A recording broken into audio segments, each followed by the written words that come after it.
बिस्मिल्लाहिर्रहमानिर्रहीम, अस्सलाम वालेकुम। मैं हूँ ईसा नकवी, मेरे साथ अदील सरफराज मौजूद है और हम इस वक्त इस्लामाबाद की जिस इमारत के सामने मौजूद है, ये इमारत अब से चंद घंटे के बाद इंतहाई अहम इमारत बनने वाली है। सुप्रीम कोर्ट ऑफ पाकिस्तान ने अब से चंद घंटे पहले एक फ़ैसला दिया है। उस फैसले का अभी तहरीरी ऑर्डर नहीं आया। इस फैसले पर अमल दरामद तब ही शुरू होगा जब वेरीफाइड तहरीरी ऑर्डर जेल इंतज़ामिया तक पहुँचेगा।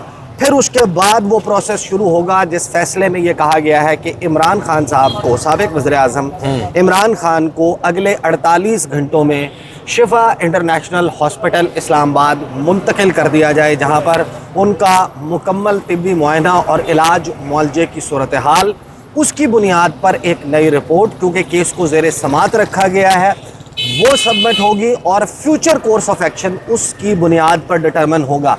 इस वक्त इस इमारत के बाहर क्या सूरत हाल है, क्या कुछ गैर मामूली हो रहा है या बिज़नेस एज़ यूजुअल है? मैंने और अदील सरफराज ने इस इमारत का चारों तरफ से जायज़ा लिया है। यहाँ पर क्या गहमा गहमी चल रही है। अदील सरफराज थोड़ा सा पीछे हों तो ये एंट्रेंस है, ये एंट्रेंस ओनली, गेट नंबर 5 इसके सामने मौजूद है। यहाँ पर जो है वो, अदील वापस आ जाएँ आप फ्रेम में। यहाँ पर जो है वो मीडिया के नुमाइंदे, एहलकार, DSNGs, रिपोर्टर्स पहुँचना शुरू हो गए हैं और एक अनयूजुअल प्रैक्टिस जो यहाँ पर अब हो रही है, जो मैंने यहाँ पर कंफर्म किया है इधर की सिक्योरिटी से, वो भी मैं आपको दिखा देता हूँ। ये मेरे कब में आपको एक पुलिस एम्बुलेंस नज़र sorry not ambulance, police van नज़र आ रही है। ये मीडिया की गाड़ी एम्बुलेंस का भी काम करती है। फिर आगे जो है वो एक और जो है वो पुलिस की गाड़ी मौजूद है और इस अतराफ़ में मुख्तलिफ जो है वो एक्टिविटीज़ अब देखने में नज़र आ रही हैं। और यहाँ की जो प्राइवेट सिक्योरिटी है या अस्पताल का सिक्योरिटी अमला है, उसके मुताबिक ये रूटीन यूजुअल साइट नहीं है कि यहाँ पर हर रोज़ इस तरीके से पुलिस मोबाइल्स मौजूद हों। लेकिन क्योंकि ये अस्पताल खासा महंगा अस्पताल है, पाकिस्तान की एलीट के जो लोग हैं वो यहाँ पर आते हैं अपने इलाज मुआलजे की गर्ज से, तो यकीनन कभी कभार ऐसा ज़रूर होता है कि यहाँ पर ऐसे लोगों को लाया जाता है जिनके साथ सिक्योरिटी प्रोटोकॉल मौजूद होता है। लेकिन ये जो गाड़ियाँ हैं ये कम से कम सिक्योरिटी प्रोटोकॉल की गाड़ियाँ नहीं हैं। और हमने मैं अदील सरफराज से जो अदालत के अंदर हुआ उसकी तफसील, फ़ैसले में ताख़ीर की वजह, ये तमाम बातें जो इस वक्त चमगोइयाँ चल रही हैं उस पर बाद में बात करूँगा।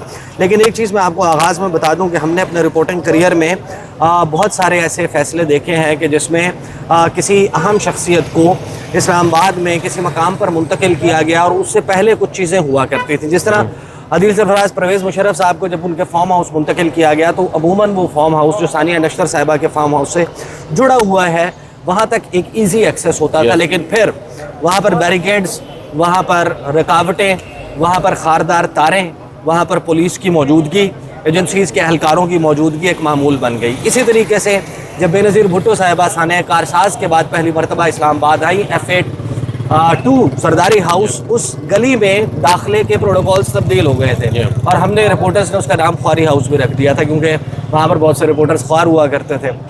और फिर जब शाहिद खाकान अब्बासी साहब ने ये फैसला किया कि वो प्राइम मिनिस्टर हाउस में नहीं रहेंगे और वो उन्होंने अपनी रिहाइश गाह जो F7 में उनका घर है वहाँ पर रहने का फ़ैसला किया, उसको प्राइम मिनिस्टर हाउस का दर्जा दिया गया, तो उसके बाहर उसी तरीके से एक सिक्योरिटी प्रोटोकॉल और एजेंसीज़ और उनका प्रेजेंस जो है वो नज़र आती थी। तो अभी तक बाकायदा ये तो नज़र नहीं आता और ये भी अभी कंफर्म नहीं है कि इस हॉस्पिटल की जो इमारत है इसके किस फ्लोर के ऊपर, किस जगह पर, अगरचे एक जो 2 ऐसे हमले इस्लामाबाद में हुए जिसमें अमेरिकन्स जो हैं वो टारगेट बने थे, तो मुझे उस मकाम को देखने का इत्तफाक है कि जहाँ पर ऐसे लोग जिनकी सिक्योरिटी जो है वो बहुत ज़्यादा अहम हो, जिनको जान का ख़तरा हो, जिनको लोगों से दूर रखना हो, वो इसके अकब में मौजूद है। और वो रास्ता भी ये इस्तेमाल नहीं होता, वो बैक साइड से रास्ते से लाया जाता है और फिर उसके बाद जो रैंप है वो नीचे जा रहा है, उस मकाम पर वो जगह है वो हमने देखी हुई है। अब इस वक्त अस्पताल में जाकर जो है वो बात नहीं हो सकती, तो ज़ाहिर है कि हम यहाँ बाहर इसको रिकॉर्ड कर रहे हैं। अदील सरफराज साहब, पहले तो हमें ये बताएं कि ऑर्डर आया क्या है, ऑर्डर रिटन ऑर्डर में क्यों नहीं आया अभी तक? रिटन ऑर्डर की वेरीफाइड कॉपी जेल इंतज़ामिया तक पहुँचेगी तो उस पर अमल दरामद शुरू होगा। 48 घंटे उस वक्त से शुरू हो गए जब ये order supreme court of Pakistan में वर्बली डिक्टेट करवाया गया, या 48 घंटे जेल इंतज़ामिया कोर्ट तहरीरी ऑर्डर मिलने के बाद शुरू होंगे? और जो प्रोसीडिंग्स हैं उसमें क्या क्या हुआ और क्या अनयूजुअल था?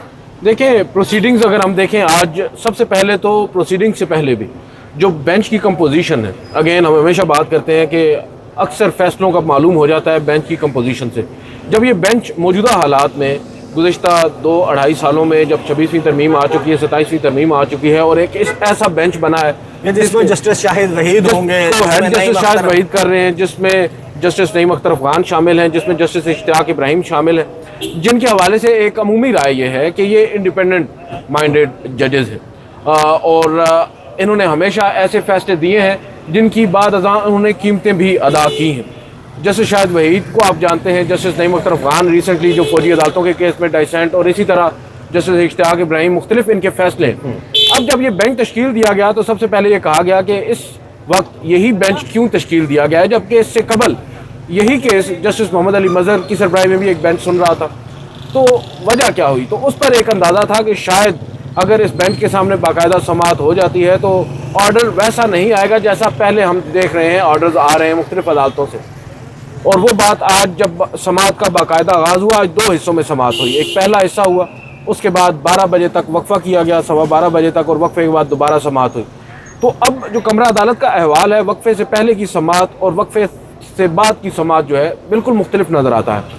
क्योंकि पहले वक्फे से जो समाअत थी, ऑब्जर्वेशंस तो बड़ी अच्छी थी, लेकिन अदालत समवट इस जानिब नहीं जा रही थी कि आज ही इमरान खान साहब को मुंतकिल कर दिया जाएगा। ज़्यादा से ज़्यादा ये तवक्को की जा रही थी।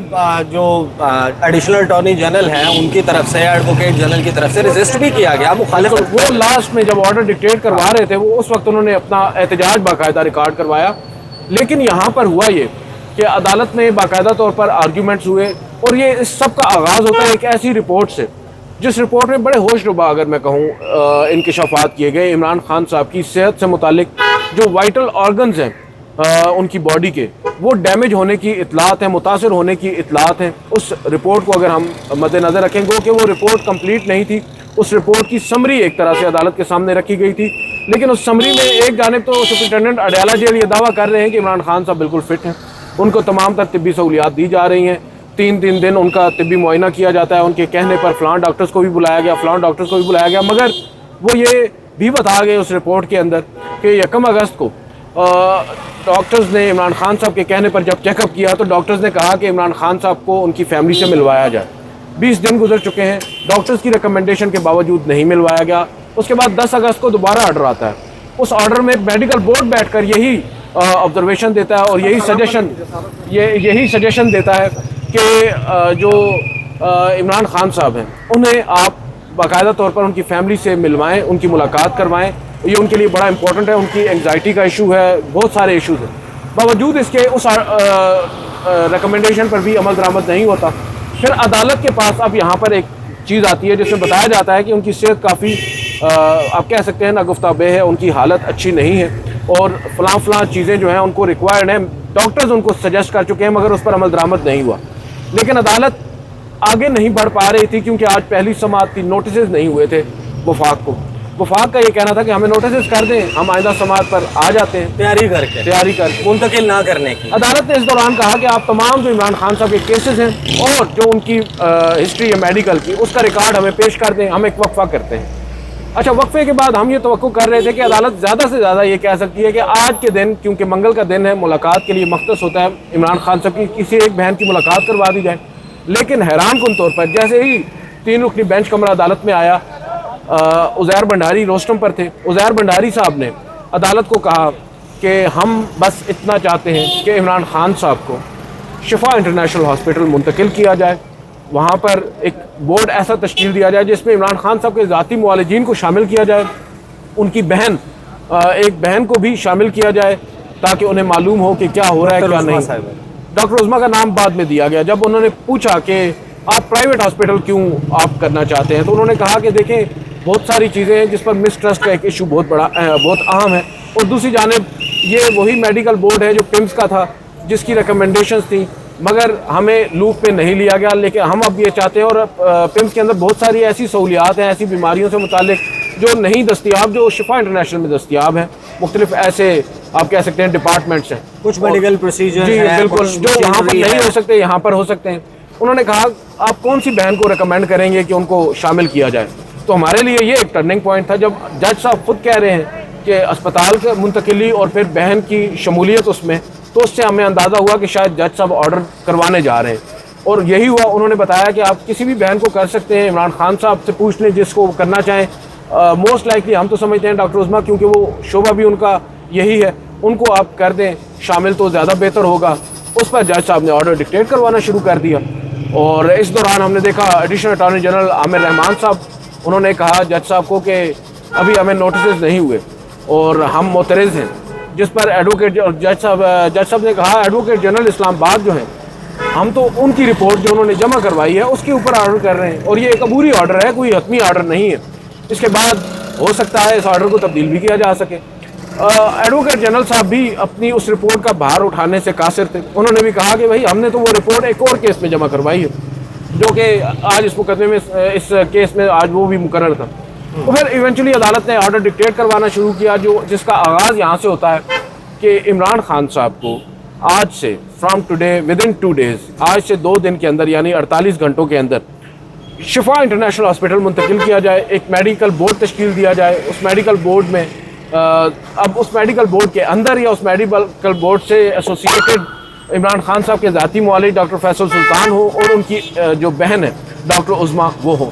और फिर जब ये ऑर्डर डिक्टेट करवाने लगे थे उससे पहले जज साहब ने बाकायदा तौर पर पूछा कि भाई देखें, आप एक प्राइवेट हॉस्पिटल की बात कर रहे हैं, उस प्राइवेट हॉस्पिटल में सिर्फ एक पेशेंट नहीं होगा और भी बहुत सारे पेशेंट्स होते हैं। आप हमें पहले ये यकीन दहानी करवाएंगे, अव्वल तो कोई पोलिटिसाइज नहीं किया जाएगा इमरान खान साहब की इस बीमारी को, किसी भी तरह के बयानात नहीं आएंगे।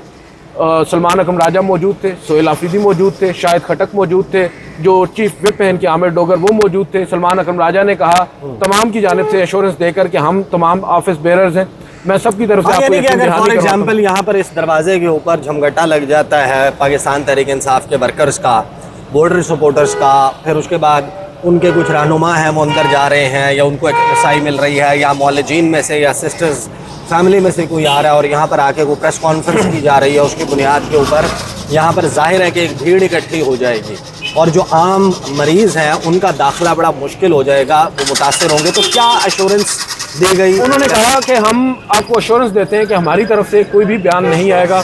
मेडिकल रिपोर्ट के हवाले से जज साहब मुज़र थे, उन्होंने कहा कि आप ये यकीन दहानी करवाएं कि पाकिस्तान तहरीक इंसाफ किसी भी सूरत में उस मेडिकल रिपोर्ट को या रिकॉर्ड को पब्लिकली शेयर नहीं करेगी, मीडिया के साथ शेयर नहीं करेगी। तो सलमान अकरम राजा ने कहा कि अव्वल तो हम तक आएगी नहीं, क्योंकि वो जो रिकॉर्ड है वो रहना है या ज़ाती मुआलजीन या मेडिकल बोर्ड या फिर इमरान खान साहब की इमीडिएट फैमिली के पास। पार्टी का तो उससे कोई ताल्लुक नहीं है और ना ही पार्टी इसको पोलिटिसाइज करना चाहती है। हमारा मकसद तो इमरान खान साहब का इलाज है। अब यहाँ पर सूरत हाल ये हुई कि सलमान अकरम राजा ने यहाँ तक कह दिया कि अगर हमारे तक ये रिपोर्ट आ भी जाती है या रिकॉर्ड इमरान खान साहब का आ भी जाता है तो हम अश्योर करते हैं, अदालत को ये यकीन दहानी दिलाते हैं कि हम किसी भी सूरत में उसको ना खुद मीडिया के साथ शेयर करेंगे, ना पब्लिसाइज करेंगे, ना उसको पोलिटिसाइज करने की कोशिश करेंगे। बाकायदा तौर पर उन्होंने ये यकीन दहानी अदालत के अंदर खड़े होकर दी है। और फिर जो अखराजात हैं उसका पूछा गया कि कौन बेयर करेगा इन अखराजात को, तो फैमिली ने, वकला ने ये कहा कि हम खुद यानी इमरान खान साहब का ख़ानदान बेयर करेगा जो अखराजात आएंगे, गवर्नमेंट के ऊपर वो नहीं आएगा। अखराजात जितने भी आते हैं प्राइवेट हॉस्पिटल है, क्योंकि अगर गवर्नमेंट हॉस्पिटल में होता तो शायद गवर्नमेंट के ऊपर आता। तो इन सब यकीन दहानियों के बाद इवेंचुअली अदालत ने ऑर्डर डिक्टेट करवाया और जैसा कि मैंने आपको बताया कि आगाज़ ही यहाँ से हुआ कि from today within 2 days Imran Khan साहब को मुंतकिल किया जाएगा, एक मेडिकल बोर्ड तश्कील दिया जाएगा और उसके बाद तमाम वो एश्योरेंसेज अजान भी शुरू होने वाली है। मैं ज़रा इस वीडियो को यहीं पॉज करता हूँ क्योंकि कुछ एक्टिविटी भी शुरू हो गई है। अजान के बाद मैं यहीं से कंटिन्यू करता हूँ। अजान जो है उसके बाद हम दोबारा शुरू करें और इस दौरान एक काम ज़रूर हुआ है जो मैं आपको ये बता सकता हूँ कि जब हमने वीडियो पॉज की उसके बाद कुछ गाड़ियाँ जो हैं वो इस तरफ से आईं, वो इस दरवाजे के सामने रुकी और अंदर से आकर उन सरकारी गाड़ियों में जो बैठने वाले लोग हैं वो मैं आपको तसल्ली से बता सकता हूँ कि वो ना पेशेंट्स थे ना वो पेशेंट्स के अटेंडेंट्स थे और अदरवाइज कुछ गाड़ियों में जिनका जो हुलिया था या उनके जो चेहरा मोहरा था या उनका खुद ही डिसाइड कर, तो वो जाहिर है कि कुछ जायज़ा लेना होता है, कुछ सिक्योरिटी प्रोटोकॉल्स या दीगर चीज़ें, जाहिर है कि कुछ मामला शुरू हो गया होगा। लेकिन सबसे बड़ा सवाल ये है दिल सरफराज साहब कि ये ऑर्डर डिक्टेट करवाया गया, ऑर्डर आया नहीं ये बड़ा इंटरेस्टिंग है। और जब तक ऑर्डर नहीं आएगा तो अमल दरामद होगा, that is the question. Mostly तो ये एक उज़र होता है किसी भी इदारे के पास उस फैसले पर अमल दरामद के लिए। आप अमूमन देखते हैं कि इलेक्शन कमीशन रोजगार जारी नहीं हो सकता। जी बिल्कुल, तो बहुत सारी चीज़ें होती हैं जिसमें टेक्निकली आपको जाना पड़ता है। जब तक जो सुप्रिटेंडेंट अडाला जेल है उनके पास रिटर्न तौर पर ऑर्डर नहीं आएगा, वो उस पर कैसे अमल दरामद कर सकते हैं? ये तो एक आम सी बात है। अब सूरत हाल ये हुई है ईसा नकवी साहब कि जब अदालत के अंदर ये ऑर्डर डिक्टेट किया गया, मैंने आपको पहले कहा था कि आज हमारे लिए बहुत ज़्यादा हैरान कुन था और हुकूमत के लिए तो कुछ शायद बहुत ही ज़्यादा हैरान कुन था। लेकिन इस सब के बाद हमने पहले तो एक रिएक्शन आया तमाम जो गवर्नमेंट की तरफ से जो लोग थे, जैसे तारिक फजल चौधरी वगैरह, जो खुशाइंद भी करार दे रहे हैं और कह रहे हैं कि अगर इमरान खान साहब की जैसे शर्जीले नामैमन है कि हमें उनकी सेहत के ऊपर सियासत नहीं करनी चाहिए, जो बड़ा एक खुशाइंद चीज़। मुख्तलिफ नून लीग के जो रहनुमा हैं उनकी जानिब से भी ये बयान दिया गया कि हम अदालती फैसले का एहतराम करते हैं और इससे साबित होता है कि अदालतें आज़ाद। मगर फिर अचानक से हवाओं का रुख तब्दील होने लगता है। सोशल मीडिया पर कुछ ऐसे सो कॉल्ड हमारे जय्यद नामवर या बाखबर, आजकल ज़्यादा अच्छी इस्तिलाह है उनके लिए, सहाफ़ी जो हैं वो ये दावा कर रहे हैं कि शायद उनके दावे का मकसद ये है या कहना वो ये चाह रहे हैं कि शायद हम जैसे जो नालायक कोर्ट रिपोर्टर्स हैं उन्होंने फैसला सही से सुना नहीं। जज साहब ने अदालत लिखवाया कुछ और है, आपने सुना कुछ और। आपने सुना कुछ और है। वो एक कह रहे हैं कि जज साहब ने तो ये ऑर्डर ही नहीं दिया कि मुंतकिल किया जाए। ऑर्डर तो दरअसल ये है कि इमरान खान साहब के लिए मेडिकल बोर्ड शिफा इंटरनेशनल के डॉक्टर्स पर मुश्तमिल बनाया जाए जो उनका मुआयना करे और बाद अदा फिर फैसला हो कि मुंतकिल करना है या नहीं करना। तो ये दावा किया गया। फिर मुनीफ फारूक एक बड़े नामवर सहाफ़ी हैं, उन्होंने भी ट्वीट किया कि तहरीरी फैसले का इंतज़ार करें और इसी तरह कुछ दीगर भी लोग हैं। I can tell you one thing for sure कि अगर हुकूमत ये चाहे कि इस फैसले पर अमल दरामद नहीं करना, तो हम जिस मकाम पर खड़े हैं ये इस्लामाबाद का सेक्टर H8 है। यहाँ पर school, colleges, universities, Met office की बिल्डिंग, उसके अलावा अकादमी अदबियात पाकिस्तान, हॉस्पिटल्स और एक फ्रीक्वेंटेड एरिया है जहाँ पर लोग बहुत ज़्यादा बड़ी तादाद में रोज़ाना की बुनियाद पर आते किस तरह यहाँ पर, और इस जगह पर सिक्योरिटी खदशात का इजहार करके इस डिसीजन पर अमल दरामद को डिले करने के लिए या उज़्र पेश किया जा सकता है हुकूमत की तरफ से। बिल्कुल ये कहा जा सकता है कि जनाब वहाँ पर तो ये सिक्योरिटी सिचुएशन क्रिएट हो सकती थी, हो जाती। एक बड़ी दिलचस्प चीज़, यहाँ पर आने के बाद वीडियो रिकॉर्ड स्टार्ट करने से पहले, पॉज करने के दौरान 4-5 जो हॉस्पिटल के अमले के लोग हैं जिनके गले में मौजूद जो उनके कार्ड्स हैं उनसे पता चल रहा है, उन्होंने जो ड्रेस पहने हुए हैं उससे पता चल रहा है कि वो मेडिकल टीम का हिस्सा है। Everybody is on their phone. Yes. और हमें इशारे भी किए कुछ लोगों ने, पूछा भी खान साहब मुंतकिल हो गए हैं, हो रहे हैं। तो ये भी बड़े यहाँ पर कुछ एक्साइटमेंट भी शुरू हो गई है और जिसको पता है कि मेरा फलां रिश्तेदार यहाँ पर काम करता है वो उसको फ़ोन करके पूछ रहा है कि खान साहब पहुँच गए हैं कि नहीं पहुँचे, तो मैं एडमिट होने का पाऊँ। कुछ इस किस्म के मामला भी चल रहे हैं। लेकिन जाहिर है कि ये बड़ा अहम नुक्ता है कि सुप्रीम कोर्ट ऑफ पाकिस्तान का जो ऑर्डर है वो रिटन फॉर्म में कब मौसूल होता है जेल इंतजामिया। लेकिन ये देखें ना, उस पर अलमिया है बहुत बड़ा कि एक ऑर्डर है, सुप्रीम कोर्ट के 3 फाजिल जजेस साहिबान मुतफ़िक़ा तौर पर कोर्ट रूम के अंदर एक ऑर्डर डिक्टेट करवाते हैं। वफाक के नुमाइंदे मौजूद होते हैं जब वो ऑर्डर डिक्टेट होता है, गो कि वो अग्री नहीं करते। कुछ सहाफ़ी कहते हैं कि रुको ज़रा सब्र करो।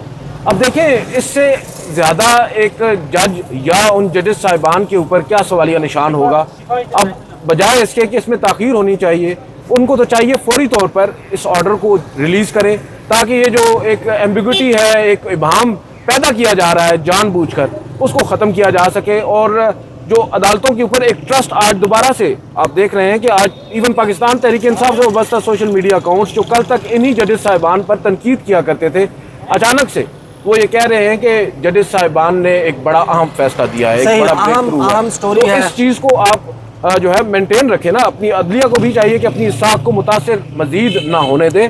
और अब देखते हैं आगे चलकर, हम तो होप ही कर सकते हैं कि फैसले पर अमल दरामद हो, एक सैनिटी है वो प्रिवेल करे। अगर ऐसा नहीं होता तो ये एक जंग हसाई है पूरी दुनिया में पाकिस्तान की अदालती निज़ाम। एक अहम स्टोरी है जो हमारे सामने अनफोल्ड हो रही है। शिफा इंटरनेशनल हॉस्पिटल गेट नंबर 5 के सामने हम मौजूद हैं और यहाँ पर अच्छा किया गेट नंबर 4 नहीं है, गेट नंबर 4 नहीं है। मीडिया की प्रेजेंस नज़र आ रही है जो सिक्योरिटी के कुछ वैन्स यहाँ पर मौजूद थी वो अब यहाँ से जा चुकी हैं, और वो जो 2 डाले या जो 2 मोबाइल वैन्स की मैं बात कर रहा हूँ वो वही वैन्स हैं जो यहाँ से बाद में कुछ लोग उसमें सवार हुए और वो यहाँ से रवाना हो गए। तो ये जनाब इस वक्त मंजरनामा है, ये मौके की सूरत हाल है। इस सारे मामले के ऊपर इंशाल्लाह मुख्तलिफ अपडेट्स का सुप्रीम कोर्ट ऑफ पाकिस्तान पे जो कार्रवाई चल रही है, Adeel Sarfaraz everyday is present there. मैं भी वहाँ पर जो है वो अगले चंद दिनों तक जाता रहूँगा अदील सरफराज के साथ मिलकर, उस सारी सूरत हाल को आपको रिपोर्ट भी करते रहेंगे। अब तक के लिए इतना ही, इजाज़त दीजिए, अल्लाह हाफ़िज़।